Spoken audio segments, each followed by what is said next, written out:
So there's a big fight that is already underway for Dianne Feinstein's Senate seat in California. There is a lot at work here because, first of all, Dianne Feinstein, as we've tracked, and we'll get into some of these details earlier, I mean, her mental state has significantly deteriorated. There's all sorts of reporting that has come out about how she barely knows where she is, what she's doing, what vote she's supposed to take. There was one story that was particularly troubling about how, you know, she wasn't up to being chair of the Judiciary Committee anymore, which is incredibly powerful, incredibly important. And Chuck Schumer, who has a close relationship with her, he was like dreading this conversation he was going to have with her, to tell her, break this news to her, whatever. So he does it. He has this difficult conversation, tells her she can't be chair of the committee, and then comes to realize later on she doesn't remember having the conversation. She doesn't remember it at all. So he has to go back and have this whole conversation all over again. So she has not yet said that she's stepping down for the seat, but people are already, with the writings on the wall here, they're like, we can't have this person who doesn't even know where she is holding this important Senate seat in California. And you have a lot of potential primary contenders, including Adam Schiff, including potentially Ro Khanna, including Barbara Lee, who just yesterday told the Congressional Black Caucus she is planning on running, and also Katie Porter, who has officially announced.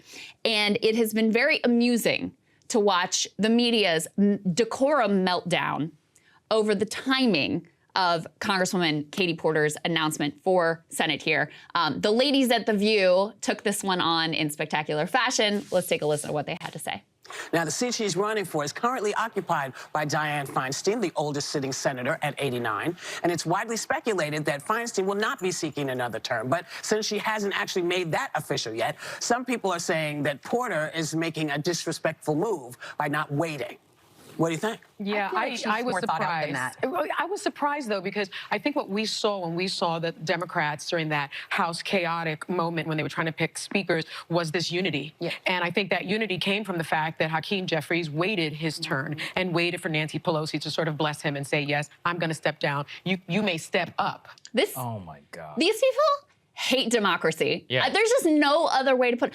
There is so much going on there. I cannot imagine looking at the world and being like, it was great and beautiful that that there was no dissent and that he just waited his turn, and to be blessed by the Queen, Nancy Pelosi, and God forbid, Katie Porter step up and disrespect Dianne Feinstein. What about the disrespect of the people of California? Yes, thank you. That you're allowing this person whose brain doesn't function to represent them in an important and critical way? What about the disrespect of the people of the entire country? Because this is a woman who has had a lot of power within the Senate. But no, you've got to wait your turn, wait to be blessed by the powers that be. Just insanity. She's literally senile. She has no idea what's going on. There are 39 million people who live in the state of California. They deserve, like, I don't know, somebody who's actually working on their interests. She's also an arch narcissist because, look, I feel sympathy for her and her family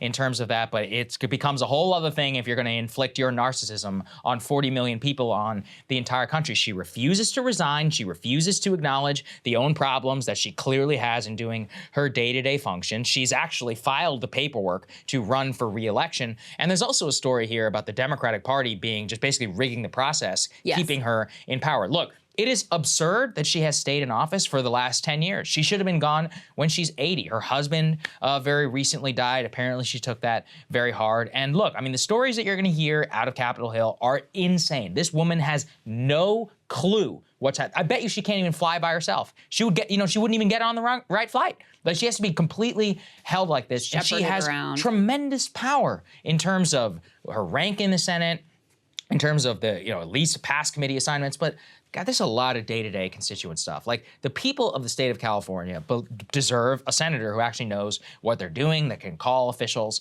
and stuff on their behalf, and there's no way that she can do this. So look, what do you care about Katie Porter or not? Like, clearly, Feinstein needs to go, and if she refuses to leave, she's got to be challenged. Yes. There's no way around it. Yes. I'm sorry. I mean, the decorum humping from the media who are, I mean, the underlying story is probably they like Adam Schiff because of all of his like January 6th and impeachment and all that stuff. And so they're trying to tamp down any momentum from Katie Porter. Again, however we feel about him, because they probably prefer Adam Schiff. But just to give you a little bit more detail about how clear-cut the mental decline is here. Let's go ahead and put this up on the screen. I mean, you have so many reports now like this one. This is from the San Francisco Chronicle. So local newspaper, colleagues worry Dianne Feinstein is now mentally unfit to serve, citing recent interactions. Here's the lead of this story. They say, when a California Democrat in Congress recently engaged in an extended conversation with Senator Feinstein, they prepared for a rigorous policy discussion like those they'd had with her many times over the last 15 years.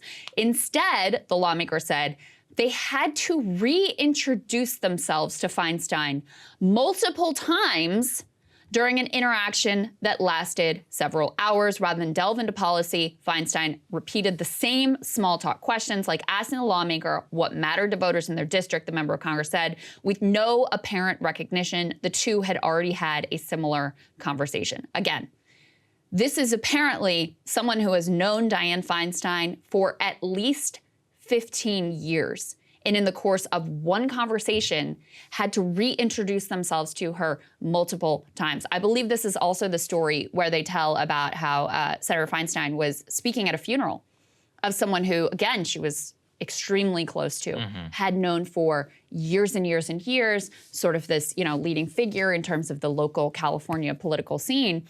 She gets up, gives this kind of small talky, incoherent speech at the funeral and sits down without even acknowledging this person's passing. And the whole point of her speaking at this funeral was to acknowledge this individual and their contributions. And it was so bad that her staff actually made her get back up and say something about this person who had passed. Again, we're out of the realm of sad. She's not a private citizen. She's a public elected official. Her health is a completely justified thing that people, by the way, the other cowardly thing in that article is that not a single one of these people actually says their name. They don't go on the record because they don't want to screw with her. Nancy Pelosi, by the way, is somebody who has publicly said that Feinstein is fine and that her mental faculties and all that other stuff are there. This is a total cover-up, and it's honestly BS. It really, really pisses me off because these people are not kings. They're not entitled to their positions. This whole wait your turn fetishism of that the View has is just is corrosive to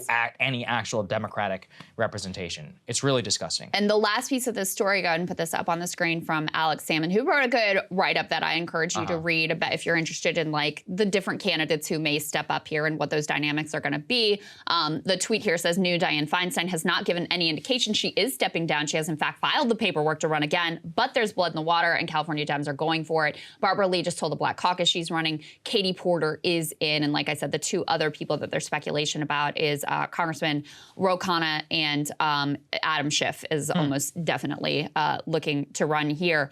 But part of the important history that Alex gets into in this piece is that back in 2018, these problems were already apparent. And not only did Feinstein have a challenger in the primary, Kevin De Leon, who apparently now is embroiled in that whole LA City Council thing. I don't even really know the details, but I didn't put that aside. He stepped up and challenged her in the primary. And the California Democratic Party actually endorsed him. Probably because, number one, Dianne Feinstein, like her politics kind of suck. And number two, because these problems were already apparent. And the National Democrats are the ones who stepped in and saved her.